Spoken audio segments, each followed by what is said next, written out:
بالمناسبة يعني ديننا علمنا كده، ديننا علمنا الانصاف، ديننا علمنا ان مهما اختلفت معاك فكريا انا لازم انصفك. هذا ديننا، هذا ديننا يا شباب، يا شباب الفيسبوك والتويترز ويا شباب الجامعات ويا ابائنا ويا امهاتنا يا كل واحد عايش على الارض ده اهي، يا كل واحد نفسه الاسلام يبقى اعظم دين في الدنيا. هذا ديننا.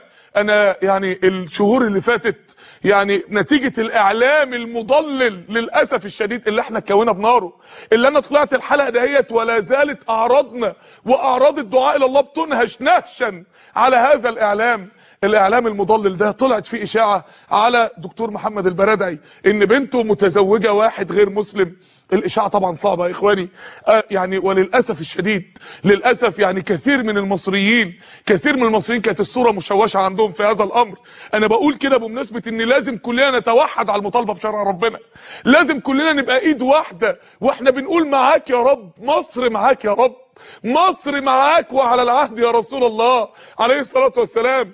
يعني ومؤخرا طلع دكتور البرادعي وانكر بنفسه يعني، وهو ده الجديد اللي حصل. طلع مؤخرا وانكر بنفسه هذا الكلام. احنا طبعا بنصدق الرجل، بنصدقه ويعني بنصدق ما قال. عشان كده يعني انا نيابة عن كل واحد قال هذا الكلام، نيابة عن كل واحد ردد هذا الكلام، يعني انا باسمي وباسم اي حد رد هذا الكلام يعني بنقدم اعتذار لدكتور البرادعي. هذا ديننا يا جماعة.